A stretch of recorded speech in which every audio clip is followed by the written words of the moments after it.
तेलंगाना में भारतीय जनता पार्टी की सरकार बन सकती है, लेकिन तेलंगाना में भारतीय जनता पार्टी की सरकार तभी बनेगी जब हर वो कार्यकर्ता, हर वो नेता सही तरह से काम करेगा। जब कोई बड़े पद का जब चयन होने का जब समय आता है, जब तेलंगाना राज्य के प्रेसिडेंट का डिक्लेरेशन का जब समय आता है, तो कम से कम पार्टी यहाँ नहीं सोचती कि हमें कैसा प्रेसिडेंट बनाना चाहिए।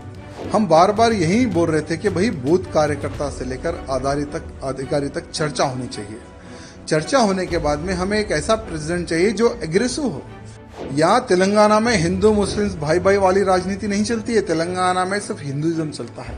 मेरे जिले को टारगेट करना, मुझे टारगेट करना, आखिर कितने साल तक मैं सहूं इनका जुल्म।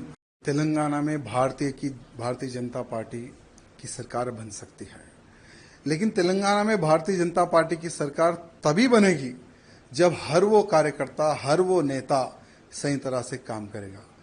आज बूथ लेवल में हर वो कार्यकर्ता पूरी जान लगाकर भारतीय जनता पार्टी के समर्थन में वोट दिलवा रहा है, कार्य कर रहा है।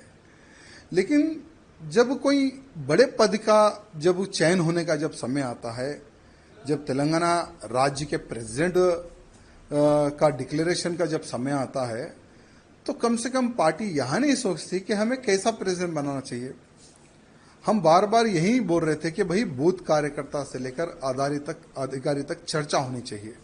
चर्चा होने के बाद में हमें एक ऐसा प्रेसिडेंट चाहिए जो एग्रेसिव हो। यहाँ तेलंगाना में हिंदू मुस्लिम भाई भाई वाली राजनीति नहीं चलती है। तेलंगाना में सिर्फ हिंदुइज्म चलता है। और जो हिंदुत्व की बात करता है ना, तेलंगाना की जनता उसको सर पर बिठाकर आगे चलती है। चाहे हमारे प्रधानमंत्री मोदी जी हो, हमारे अमित भाई जी हो, जेपी नड्डा जी हो, उन्होंने कईयों सभाएं तेलंगाना में की है। हर सभा में हजारों की संख्या में, लाखों की संख्या में उनकी सभाओं में कार्यकर्ता आते हैं यहां सुनने के लिए कि देश धर्म समाज के लिए आज भारतीय जनता पार्टी क्या कर रही है और क्या करेगी। वहां संदेश सुनने के लिए सभी कार्यकर्ता आते हैं। और आज भी हम भारतीय जनता पार्टी से जुड़े हुए तो हमारे प्रधानमंत्री नरेंद्र मोदी जी को देखकर, अमित भाई जी को देखकर, योगी जी को देखकर, नड्डा जी को देखकर, उनके कार्य को देखकर 2014 में भारतीय जनता पार्टी में हम सम्मिलित हुए। लेकिन दुर्भाग्य देखिए, 2014 से लेकर आज तक इतने तकलीफों का सामना हम लोगों को करना पड़ रहा, बाहर नहीं, पार्टी के अंदर ही। मेरे कॉन्स्टिट्यूंसी को टारगेट करना, मेरे जिले को टारगेट करना, मुझे टारगेट करना, आखिर कितने साल तक मैं सहूं इनका जुल्म। आज देखिए, जब पार्टी प्रेसिडेंट के नॉमिनेशन का आप जो सो नोटिफिकेशन आप डिक्लेयर करते हैं, जब हम जाते हैं भाई हम भी प्रेसिडेंट के लिए हम पूछना चाहते हैं, तो लगभग जो 10 लोगों का जो साइन चाहिए वो 10 के 10 लोगों को डरा के भगा देते हैं। यानी ऑलरेडी ये लोग जो डिसाइड कर लिए उसको हम प्रेसिडेंट बनाएंगे, ऐसा ये लोग डिसाइड कर लिए। हम क्या चाहते हैं, तेलंगाना की जनता प्रधानमंत्री मोदी जी के मार्गदर्शन पर चलने को तैयार है, अमित शाह जी के मार्गदर्शन पर चलने को तैयार है। योगी आदित्यनाथ जी को एक आइडल मारती है जनता यहाँ की। लेकिन दुर्भाग्य क्या है, हम ऐसे काम करेंगे जो प्रेसिडेंट कोई काम ही ना करे, कोई निर्णय ना ले। हम जो बोले प्रेसिडेंट वही काम करेगा, उठो बोलो तो उठो, बैठो बैठो बैठो। ऐसा ही प्रेसिडेंट का अगर आप चयन करेंगे तो कोई कार्यकर्ता पार्टी में काम नहीं करेगा। हमारा भी दम घुट रहा है, इसलिए हमने राम राम किया है आज पार्टी को। लेकिन एक बात है, भले हम बीजेपी पार्टी में रहो या ना रहो, लेकिन मोदी जी के, योगी जी के, अमित भाई जी के हम कट्टर समर्थक रहेंगे।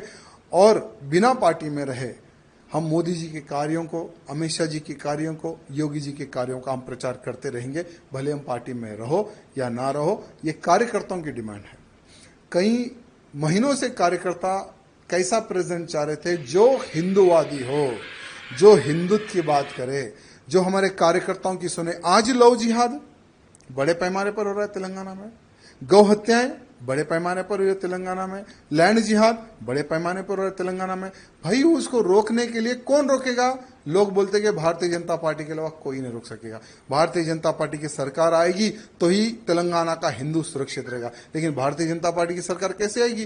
क्योंकि कुछ जो लोग है ना, जो एक नाग की तरह पार्टी को घेर कर बैठे हैं, कुछ लोग। ये कुछ लोगों का इलाज जब तक केंद्र के जो हमारे अधिकारीगण हैं, जब तक ये कुछ लोगों का इलाज नहीं करेंगे ना, ठीक है, आज चलो हम तो पार्टी को छोड़ दिए, हमारा कोई वजूद था ना है ना रहेगा, हम एक हिंदू कार्यकर्ता हैं। भले राजनीति से हटकर हम हिंदुत्व का कार्य करते हैं और आगे भी हम हिंदुत्व का प्रचार और हिंदुत्व की सेवा हम करते रहेंगे, लेकिन उन कार्यकर्ताओं का विचार करने की आवश्यकता है जो एक विश्वास के तौर पर भारतीय जनता पार्टी से जुड़े हुए हैं।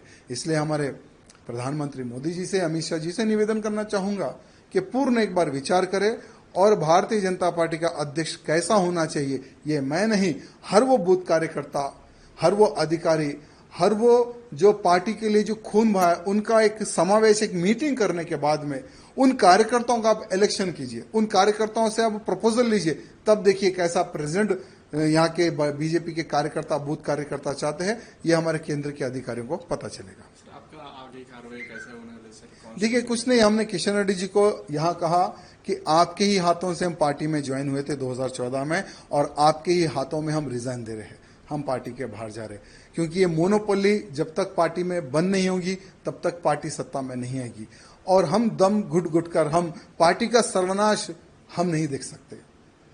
यानी बीजेपी को डुबोने का कार्य कर रहे हैं यहाँ के लोग, यहाँ के कुछ अधिकारीगण जो सत्ता का गलत उपयोग करके पार्टी को डुबोने का जो कार्य कर रहे हैं ना, तो ऐसी डूबती नैया में और पार्टी को डूबते हुए हम नहीं देख सकते, इसलिए हम पार्टी के बाहर आए। आगे का हमने किशन रेड्डी जी को रिक्वेस्ट किया है कि आप स्पीकर को भी एक पत्र लिख दो कि राजा सिंह बीजेपी का विधायक नहीं है, उसको सस्पेंड करो। अगर किशन रेड्डी जी वो भी अगर काम कर देते तो उसका भी हम समर्थन करते हैं। बाकी का हम एक हिंदू नेता है, धर्म प्रचार करना हमारा काम है, वही करते रहेंगे। सर आप इतने साल से पार्टी में रहे, 3 बार आपने बीजेपी में जीते और आपकी और पार्टी वर्कर्स को क्या बोलना चाहिए सर? मेरे पार्टी के कार्यकर्ताओं से यही निवेदन करना चाहूंगा, ठीक है ये मेरा व्यक्तिगत निर्णय था, क्योंकि हर इंसान कुछ सालों तक जुल्म सह सकता है, लेकिन कंटिन्यू जुल्म सह उतनी शक्ति मेरे पास नहीं है। लेकिन आप लोग पार्टी में रहिए, पार्टी की सेवा करते रहिए, आज नहीं तो कल आपके अच्छे दिन आएंगे। हमसे जुड़े रहने के लिए हमारे YouTube चैनल को सब्सक्राइब करें और नई वीडियो की नोटिफिकेशन के लिए बेल आइकॉन को दबाएं।